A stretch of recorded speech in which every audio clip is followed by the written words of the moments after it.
Okay, what I want to do quick is just a quick install guide for WSL. This is going to be on Windows 11. It should work on Windows 10. There are a few differences here and there. I just updated to the latest version 11 today. Everything seems to be working okay. Now, when it comes to WSL and the different versions of Windows, it could be on an earlier version of Windows 11, it could be on a different version of Windows 10. It doesn't really matter. There can be discrepancies depending on what settings you have, what BIOS settings you have, what you already have installed on your system. There's a lot of variance in how these things can operate in tandem with each other.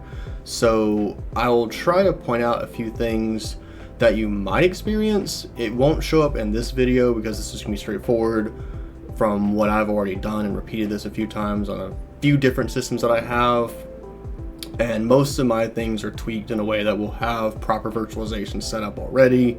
So your mileage may vary when it comes to this process. Again, I will try to point out those areas of where some things might be a little bit different, but for the most part, it's going to be about as straightforward as this video is going to be. So with all that being said, let's go ahead and swap over to the desktop and get started. Now, this is a fairly modified version of Windows right now. I don't have a whole lot installed, and I've kind of cleaned it up as much as I can, but it has already gone through at least one or two WSL install processes just to make sure this is going to work okay. So again, if your mileage is a little bit different, I apologize. It almost always is. And on that note, actually, it will generally work a bit more smooth and seamlessly on Windows 11, as a lot of its technologies and that virtualization process has been developed around a lot of those updates that have come out. And again, that could also be a little bit more janky on earlier versions of Windows 11. Windows 10 generally has, on average, more issues overall, just because it's basically reaching end of life, I think, this October. So Microsoft really isn't giving it a lot of attention in regards to keeping it up to date and working out a lot of those kind of kinks and whatnot that you're going to experience.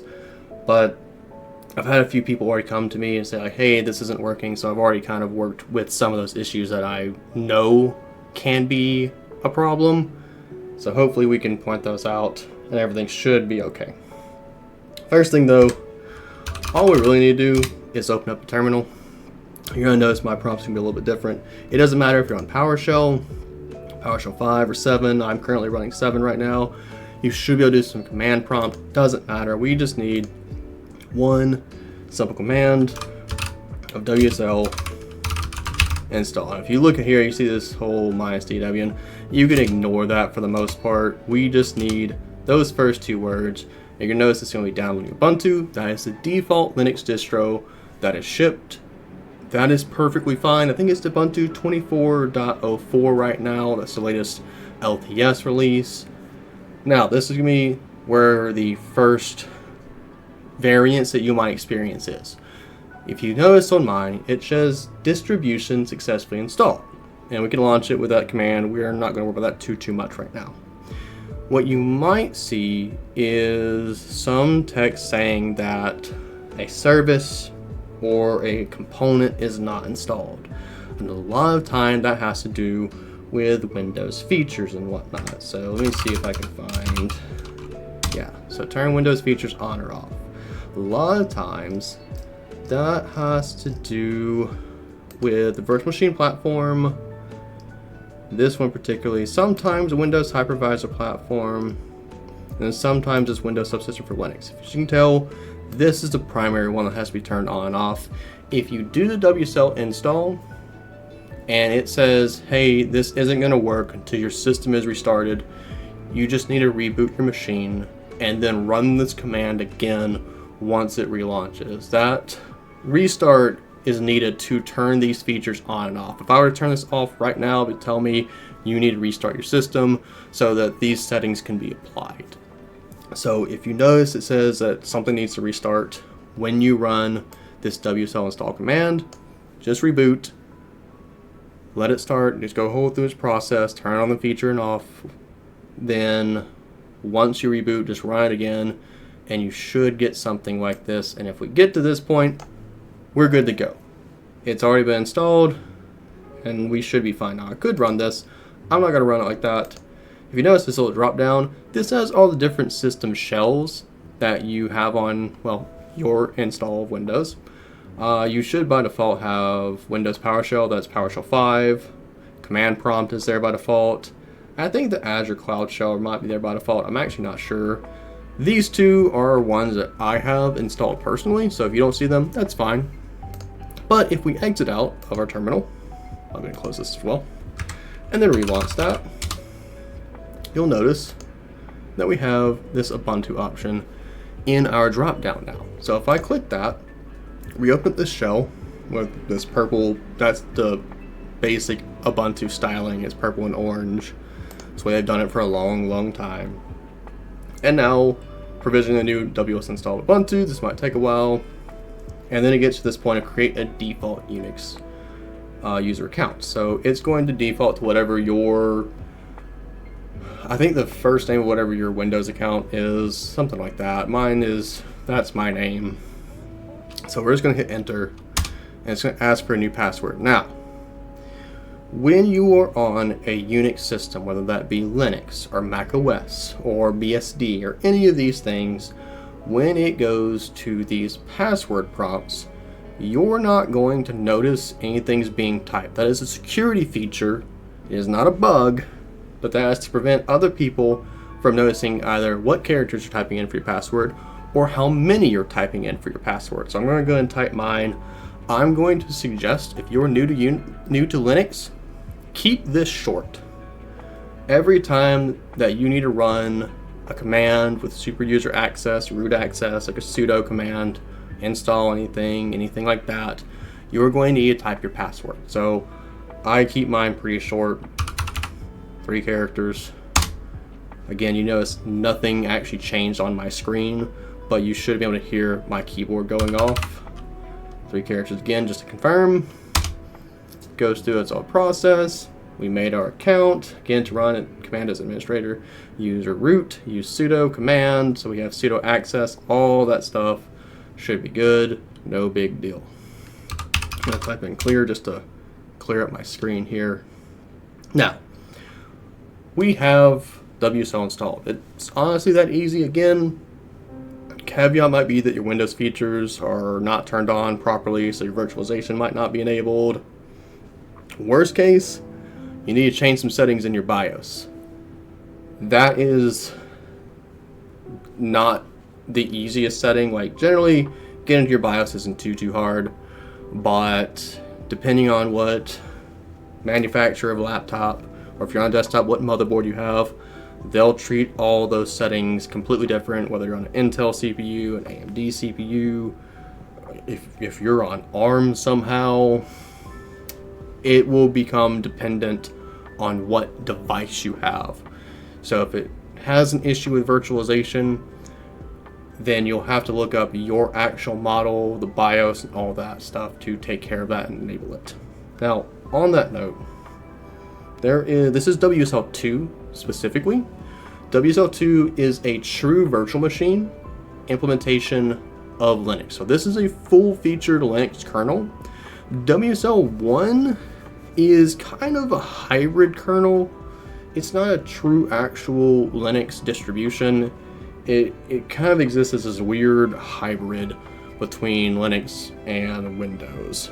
But with WSL 2, they just kind of cut that out, and it's running a full Linux distribution, I believe using the Windows hypervisor. I'm not entirely sure on that, but the main point is this is a full-featured Linux kernel, Linux distribution. Like, there's no weird caveats here like WSL 1 had.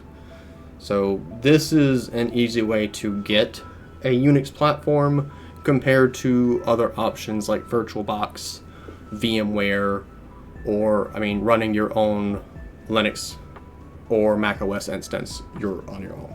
So honestly, it's really nice. But for now, the other thing that we're going to care about for this particular install is we want to have a compiler. But before we do that, we need to update our packages using the apt package manager that comes with Ubuntu. So we're going to run 2 commands. Sudo apt update.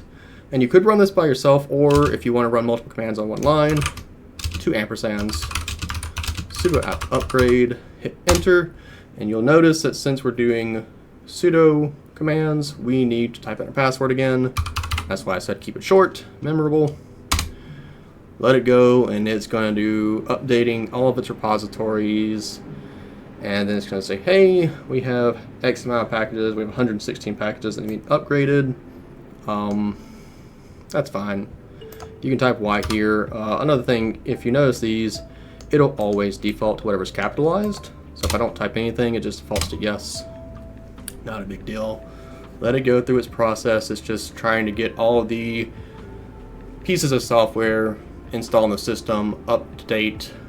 So that way, whenever we need to install new software, it's all kind of in sync and in harmony, as opposed to like, hey, I have one package that's like 8 months old, another one that's like 4 months old, and I'm trying to install something that's like 1 month old. So all of that gets out of whack, and you end up with dependency issues, and it's not a fun time. So regularly update your system. It's the safest thing to do. I'm going to clear again just because I'm a little bit neurotic on having a clear terminal, but it is what it is. So we do sudo apt install build minus try to autocomplete. Okay, build essential, and you'll notice all of these packages here are going to be installed. Now, there's a whole lot going on here. So there's CPP, different languages, Linux new. It's primarily, so if you want to do C++ development, this comes with G++. And since we're doing C development particularly, it's going to come with GCC.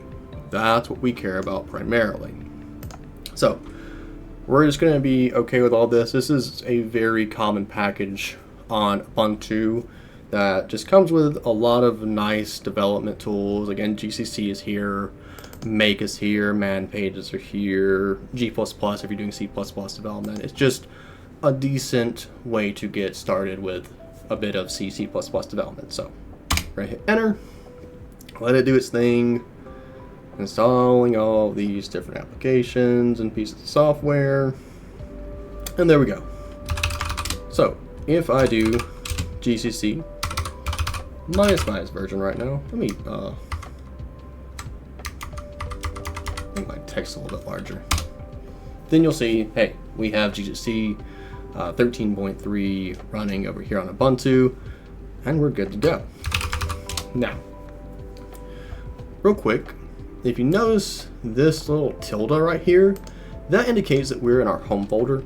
So if I run ls, it returns nothing because there's currently nothing in the folder that I'm in right now. If I run pwd, you'll notice I'm in /home/Devon. That's just your user's home directory. We have complete access to this directory, so anything that we make in here, our user will have proper permissions to work with.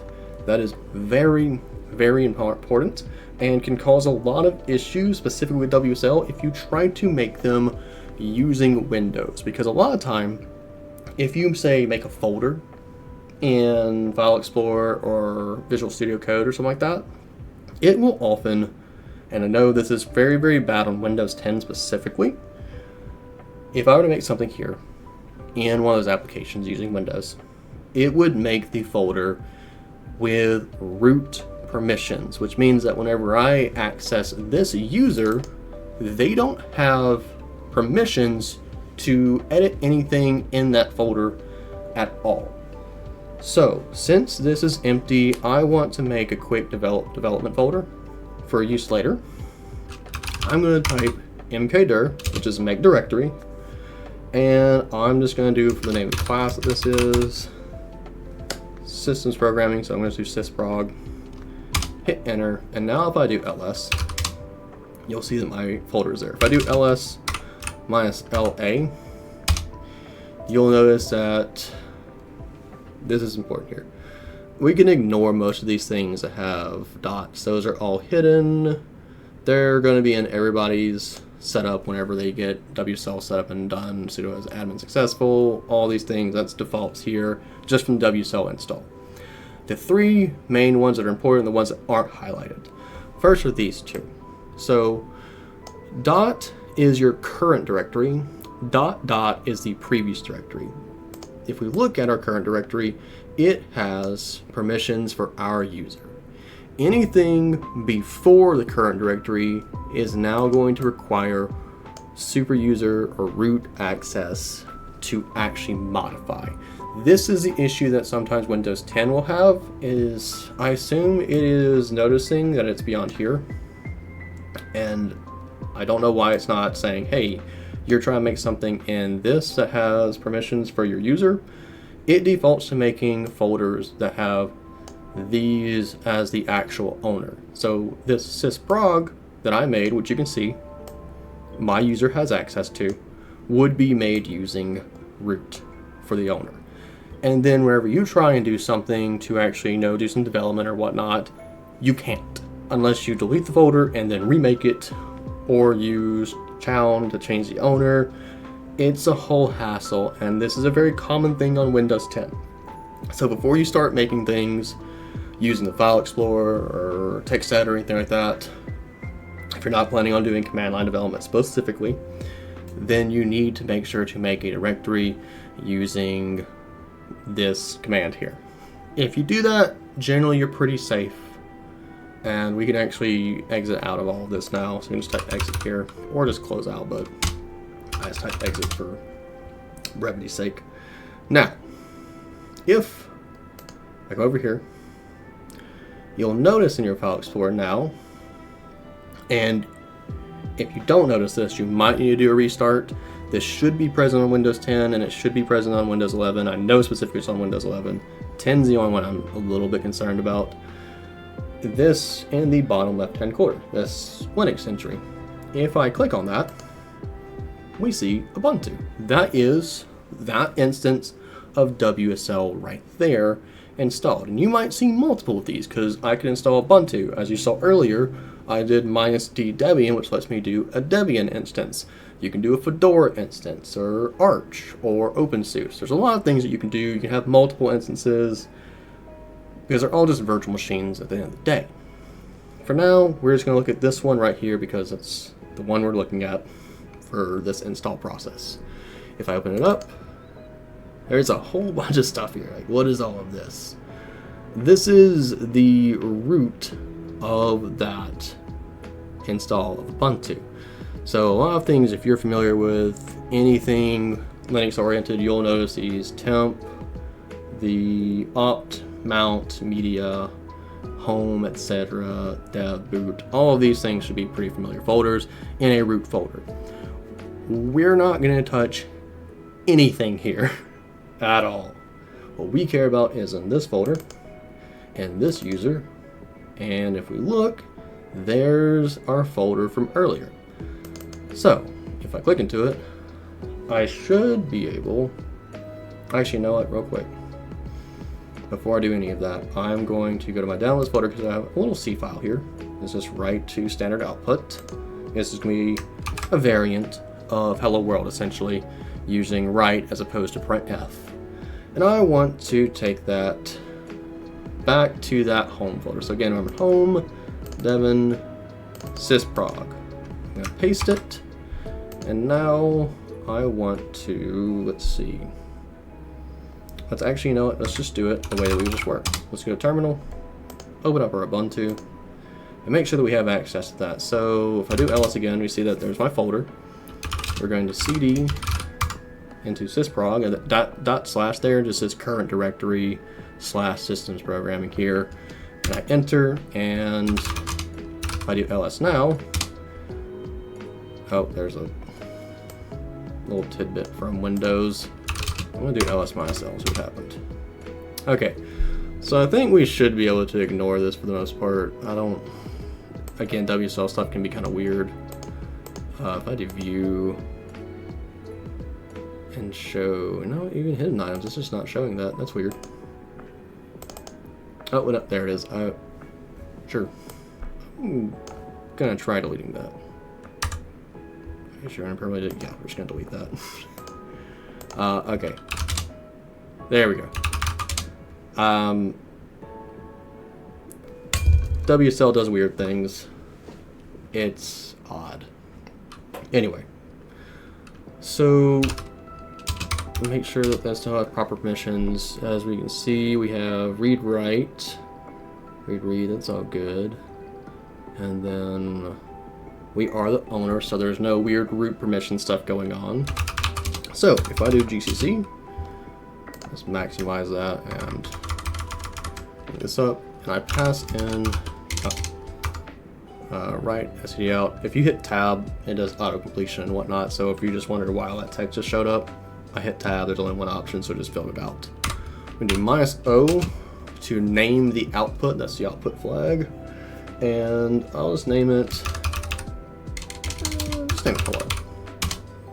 If I do ls, you can see hello. It's green. Why is it green? Let's do -L. And if we look at it, it has an X here, meaning that it is executable. So whenever you compile someone GCC, this is a binary file. If I try to output what the contents are, it's going to be a bunch of gibberish. Actually, you know what? Let's do that right now. If we use cat for write stdout.c, you'll just see the actual text for all of our includes, the character buffer, all this good stuff. So just see the actual contents of the file. If we try to do that for hello, well, yeah, we get that. And you can tell a few things here, not a whole lot. You can tell what the compiler was, for one, and not a whole lot else here besides this hello world earlier. That's about the only thing that is really going to be anything you're going to make sense of, but that's not the point. What we want to do is just call that. Now we execute it and it prints out hello world, just like if I press up on my arrow key, you can cycle through history. If I do cat for this, you'll see that what I want to print out was hello world, the new line character, and that's exactly what we get. Now,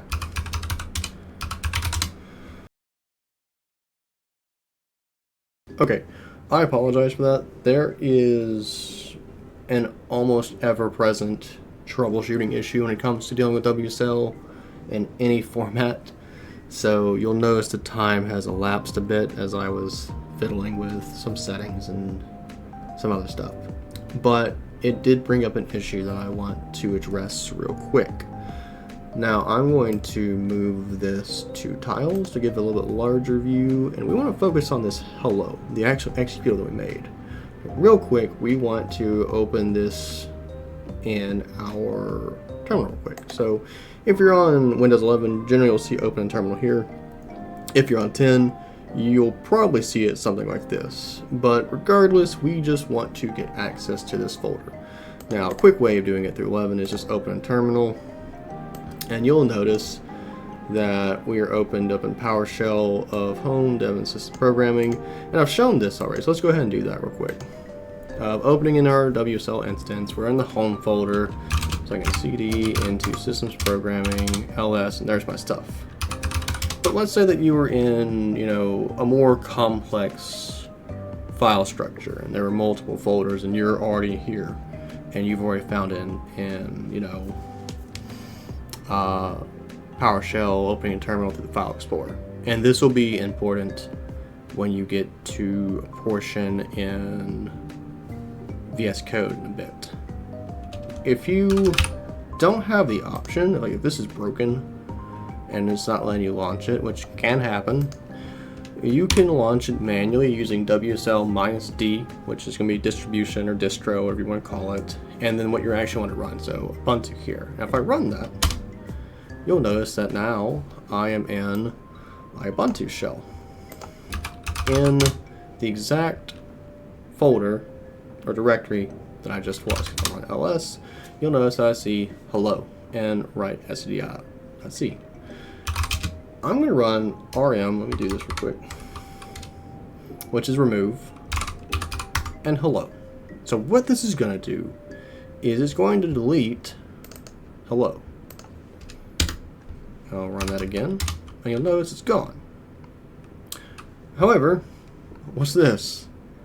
There is an issue that when you're running commands and doing all the Linux style stuff in WSL, a lot of times it will not reflect on the Windows applications like File Explorer, Visual Studio Code, and other things of that nature immediately. So if I were to move to a different folder and come back in, it would be rectified.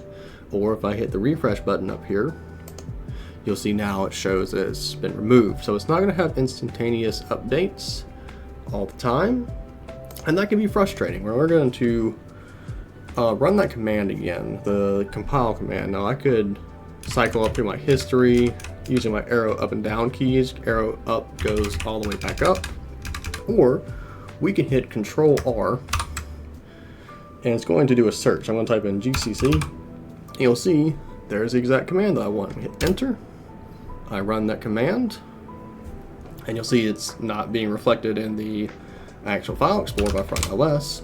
Hello's there. I hit refresh, and now it's back.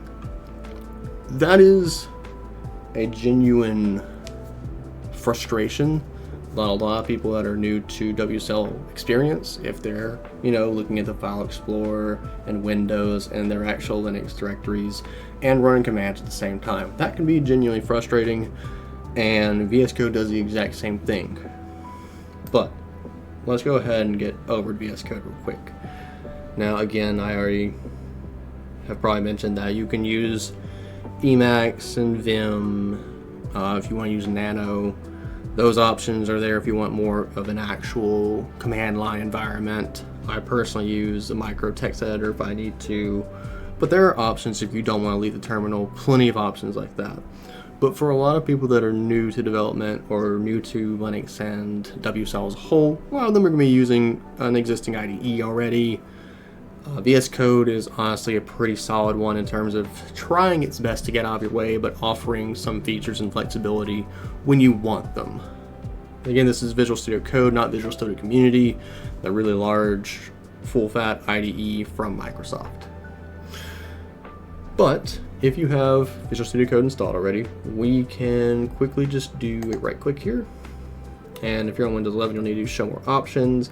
If you're on Windows 10, then you'll see this menu already. And if you see Open with Code, then you're good to go. If you don't see that, you can reinstall Visual Studio Code. And there are two check marks that say add to context menu or something like that, or add Open with Code to like a right-click menu. They're not set by default, but you can add them yourself. I'm going to click that real quick, and you're going to notice I'm currently open in systems programming, hello, right, standardout.c, and you'll see it's in the wsl.localhost, etc., etc., because again, this is a virtual machine. And I'm going to show the way that we've done this already a moment ago in File Explorer. And that is, I'm going to run terminal here, new terminal, and we get this nice actual terminal. And it's open in PowerShell right now. If I come over here, I'll see a drop-down menu. And just like in Windows Terminal, there's my Ubuntu instance, and I can run that. And lo and behold, there is an Ubuntu terminal open up for me in systems programming. Run ls, and you'll see all these things reflected. If I do rm, hello, just like I did a moment ago, I hit enter, there's no update in my file directory. And if I run refresh here, just like in File Explorer earlier, things are not in sync, and that can be really frustrating. Real quick, I'm going to do this, exit out of that, because PowerShell here is perfectly fine. We'll do the, actually, before I do that, I was just saying we'll do the GCC command, but I gotta open up WSL again to do that. But what I just did here, you might see this, and I don't think this particular issue is synonymous with Windows 10 or Windows 11, because I've seen it happen on both. it might throw an exit code, like an exit code 2, and you won't be able to actually launch your Ubuntu WSL instance from this drop down arrow. You will get PowerShell, and what we do is run this WSL-d Ubuntu command, and just like that, it's going to open up WSL exactly where we are. So if you don't have an option to run it from here because it's throwing that exit code, run that command WSL-d Ubuntu, and it's basically the exact same thing. Now, we're going to run the GCC command again. It should be my history. There it is. And again, just like earlier, it's not showing up. So it needs to do its whole refresh thing. Now, I'm going to type exit again, and I exit my terminal altogether. What we can do is come over here to this extensions, and I'm going to type in WSL here. And this allows you to open any folder in the WSL subsystem for Linux, take advantage of all of this stuff, because there is actual effort put into VS Code to like natively work with WSL instances. It's just not there without this extension, basically. That's why it has 35.2 million installs, which is quite a lot. So we'll install it. So when working on dump folders in WSL, we recommend to use all this stuff to switch to a WSL window. So reopen folder in WSL.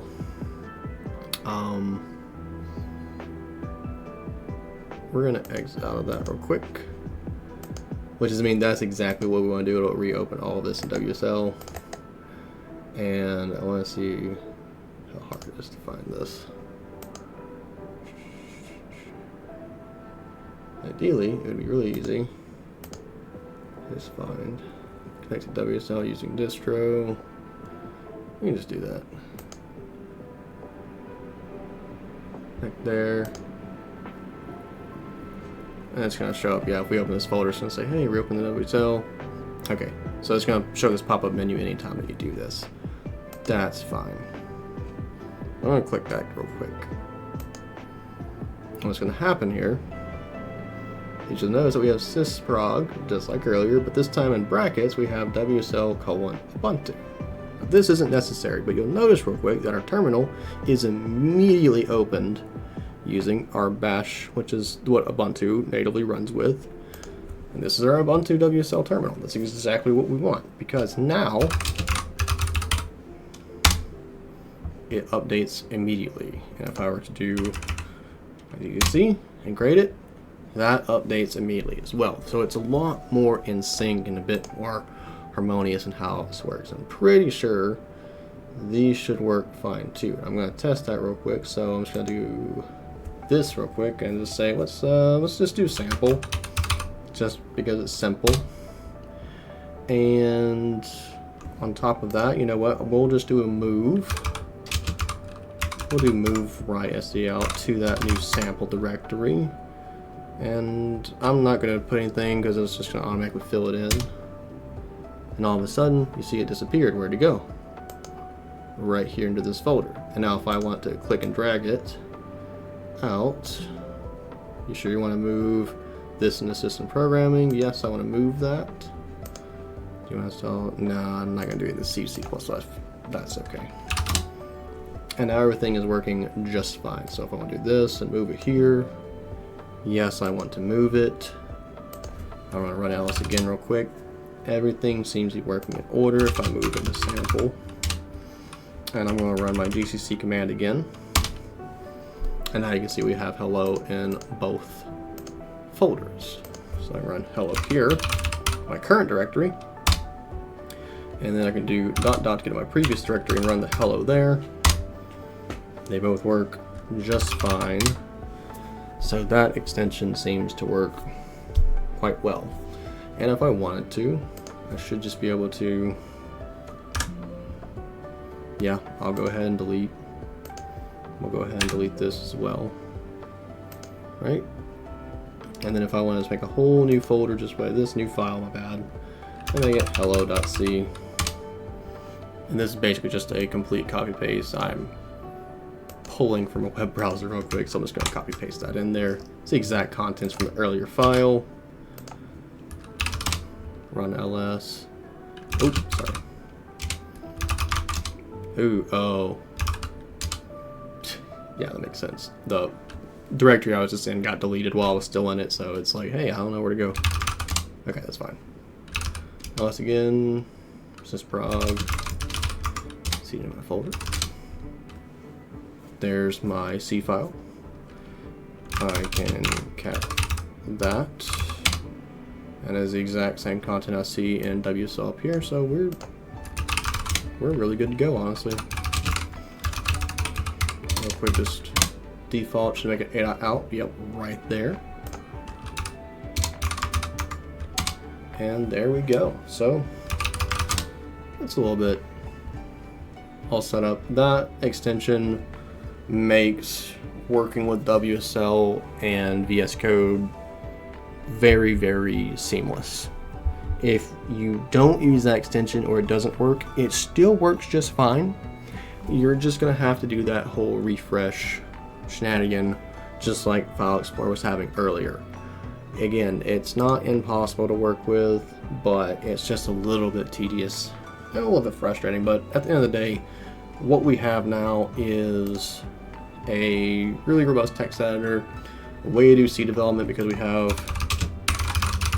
our GCC --+ version showing us that we have a GCC compiler, and we have a full Linux system in the form of WSL running on our Windows machine.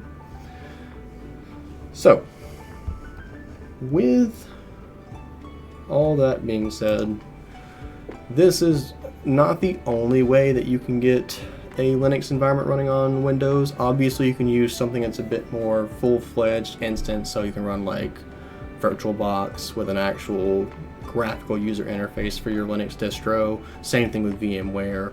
There's a few other ways of doing it if you want to do like remote hosts and stuff like that, but at the end of the day, I think WSL now is essentially kind of head and shoulders above almost any other option that you're going to have, just because it's one command away from being installed and set up, and it's been given enough attention that I think it has some of the most seamless integration to Windows as a whole.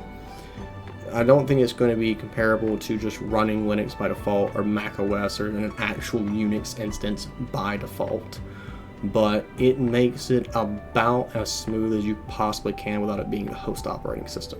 So, I hope all of that makes sense. Again, there are lots of caveats when it comes to setting this up in terms of making a guide for it, because it could depend on your computer, your machine, whatever you have set up in the BIOS. Lots of things can just be different between what I have, between what you have, and ideally I've addressed most of those happenstances, and if you do experience them, leave a comment. I'm more than happy to try and troubleshoot. But with that being said, that's all I got. Hope this was helpful. Hope this helps you get some development set up and running, and I'll see you in the next video. Bye.